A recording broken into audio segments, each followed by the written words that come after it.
మాకు మంచి ఫ్రిడ్జ్ కావాలా. ఎటువంటి ఫ్రిడ్జ్ కావాలా? మంచి గట్టిగా ఉండాలి. గట్టిగా ఉండాలి నీకు. ఓకేనా? గట్టిగా ఉండాలంటే మా సాయి ఎంటర్ప్రైజెస్ దగ్గర ఒక మంచి ఫ్రిడ్జ్ ఉంది. ఎలా ఉంటుంది తెలుసా? నువ్వు గట్టిగా నువ్వు సుత్తెత్తు కొట్టినా కూడా పగలదన్నమాట. అటువంటి కంపెనీ ఉంది మా దగ్గర. హైయర్ కంపెనీ, 10 సంవత్సరాల వారంటీ. ఓకేనా? ఇది ఫ్రిడ్జ్ అనుకో. అదే ఈ కంపెనీకి తేడా ఏంటంటే చూడండి. ఓకేనా?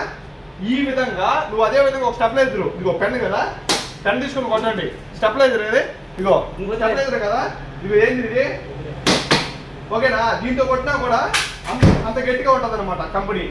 అంత బాగుంటది. నువ్వు పొరపాటు మీ పిల్లకాయలు సుత్తేసి కొట్టినా, లేకపోతే నీకు దేనికైనా కొట్టినా కూడా, గెంటితో కొట్టినా కూడా అంత గట్టిగా ఉంటుంది ఈ కంపెనీ. ఓకేనా? ఈ ఫ్రిడ్జ్ తీసుకోండి, బ్రహ్మాండంగా ఉంటుంది. 10 సంవత్సరాల వారంటీ. ఓకేనా? అది ఫాస్ట్ కూలింగ్ వస్తుంది. నువ్వు పెట్టిన 5 నిమిషాలు కూలింగ్ వస్తుంది. నాది గ్యారంటీ. ఓకేనా? నీకు ఏ కంప్లైంట్ రాదు.